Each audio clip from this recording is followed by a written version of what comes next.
সঙ্গিনীদের ডাক শুনতে পেয়ে সিঁড়ি দিয়ে নিচের তলায় যাচ্ছিল সে নেমে।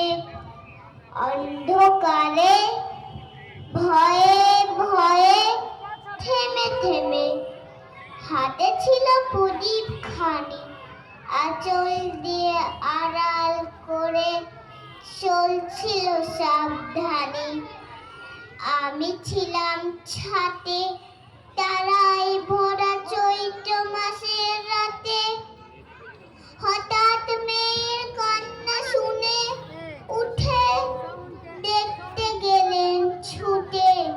সিঁড়ির মধ্যে যেতে যেতে প্রদীপটা নিভে গেছে বাতাসেতে। সুধাই তারে কি হয়েছে বামি? সে কেঁদে কয়, নিচে থেকে হারিয়ে গেছি আমি।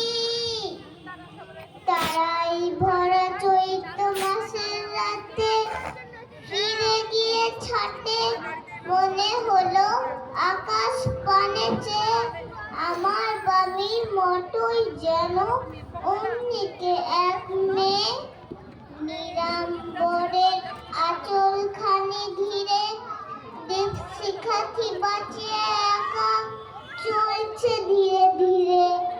নিত্য যদি আলো